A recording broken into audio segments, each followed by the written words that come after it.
प्रिय विद्यार्थियों, अपन पढ़ रहे हैं इमिशन एंड एब्जॉर्प्शन स्पेक्ट्रा, उत्सर्जन व अवशोषण स्पेक्ट्रा। स्पेक्ट्रा दो प्रकार के होते हैं, उत्सर्जन एवं अवशोषण स्पेक्ट्रा। उत्सर्जन स्पेक्ट्रा में किसी पदार्थ को ऊर्जा दी जाती है। उच्च ऊर्जा वाले पदार्थों के अणु या परमाणु अतिरिक्त ऊर्जा को विद्युत चुंबकीय विकिरणों के रूप में उत्सर्जित कर देते हैं। ये विकिरण डिटेक्टर से होते हुए रिकॉर्डर में जाते हैं और हमें उत्सर्जन स्पेक्ट्रा प्राप्त होता है। अवशोषण स्पेक्ट्रा में, जैसा कि आपको चित्र में दिखाया है, किसी पदार्थ में से विद्युत चुंबकीय विकिरणों को गुजारा जाता है। इनमें से कई विकिरण पदार्थ के अणुओं या परमाणुओं को अवशोषित कर लेते हैं, लेकिन कुछ ही विकिरण पदार्थ में से वापस निकलते हैं, जिन्हें डिटेक्टर द्वारा रिकॉर्डर में भेजा जाता है, जहाँ इनका अवशोषण स्पेक्ट्रा प्राप्त होता है।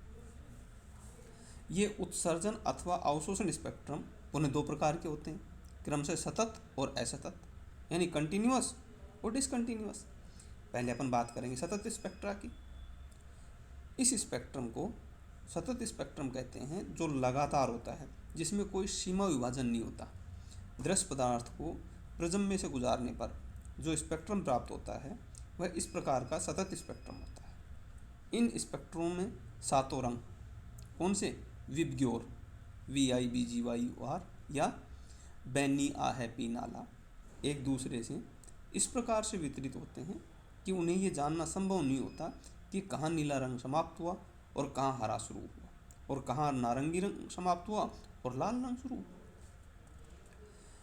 दूसरा है बच्चों डिसकंटिन्यूअस स्पेक्ट्रम, असतत स्पेक्ट्रम। उस स्पेक्ट्रम को असतत स्पेक्ट्रम कहते हैं जो खंडों में विभक्त होता है। इन खंडों के आकार के हिसाब से असतत स्पेक्ट्रम दो भागों में बांटे जा सकते हैं।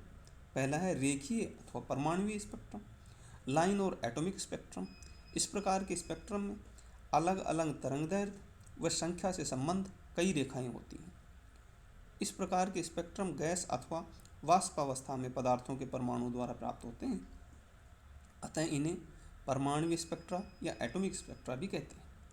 परमाणुओं में से इलेक्ट्रॉनों के विभिन्न ऊर्जा स्तरों में संक्रमण के कारण स्पेक्ट्रम में कई रेखाएं प्राप्त होती हैं।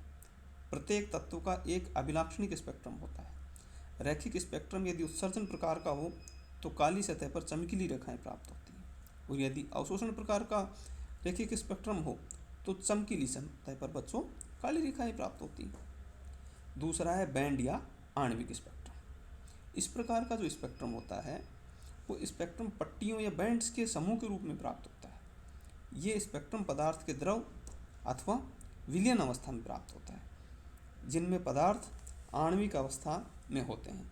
इस कारण इन्हें आणविक स्पेक्ट्रम या मॉलिक्यूलर स्पेक्ट्रा भी कहते हैं।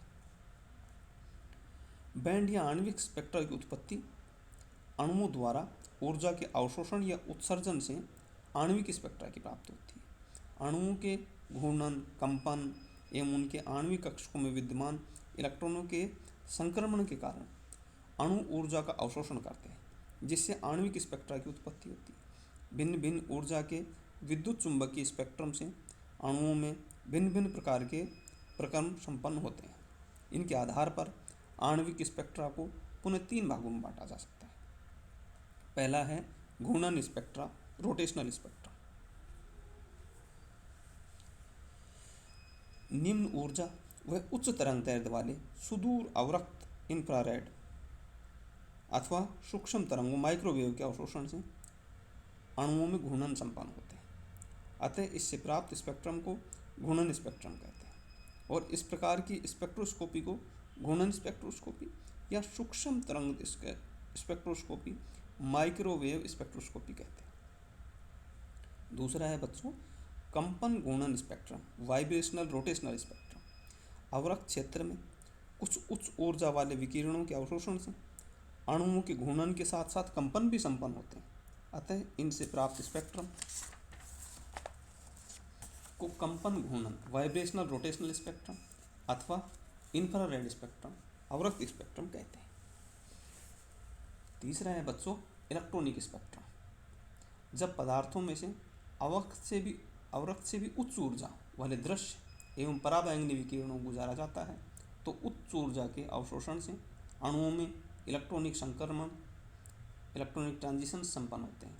अतः इनसे प्राप्त स्पेक्ट्रम को इलेक्ट्रॉनिक स्पेक्ट्रम अथवा आवृत्त एवं दृश्य स्पेक्ट्रम, अल्ट्रावायलेट एवं विजिबल स्पेक्ट्रम कहा जाता है। इस प्रकार की स्पेक्ट्रोस्कोपी को यूवी स्पेक्ट्रोस्कोपी भी कहते हैं। संक्षेप में हम समस्त प्रकार के जो स्पेक्ट्रा है उनको डिफरेंट टाइप से वर्गीकृत कर सकते हैं। आउटसोर्स स्पेक्ट्रम की यौगिकों की आणविक संरचना निर्धारण में अत्यंत महत्वपूर्ण भूमिका रही है। रसायन विज्ञान में यौगिकों की आणविक संरचना ज्ञात करने के लिए कई भौतिक एवं विश्लेषणात्मक विधियाँ रही हैं। भौतिक विधियों में पृष्ठ तनाव, सैन्यता, अपवर्तनांक, द्विध्रुव आघूर्ण आदि का उल्लेख किया जाता है, जिनमें अणुओं की ज्यामिति, बंधकोण आदि का ज्ञान होता है। रासायनिक विधियों में यौगिकों की विभिन्न रासायनिक अभिक्रियाओं, ऑक्सीकरण, अपचयन अथवा वृत्त अणुओं के लिए ऑक्सीकरण युक्त निम्नीकरण, ऑक्सीडेटिव डिग्रेडेशन आदि विधियाँ सम्मिलित हैं, जिनमें छोटे परमाणु तथा वृत्त अणुओं को तोड़कर उनके छोटे खंडों को रासायनिक विश्लेषण होता है।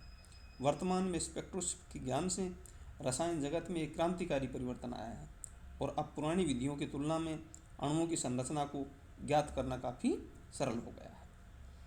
बच्चों, हम जानते हैं कि अणु भले ही वे वृत्त अणु ही क्यों न हों, इतने सूक्ष्म होते हैं कि उन्हें किसी सूक्ष्मदर्शी की सहायता से भी देख पाना संभव नहीं है।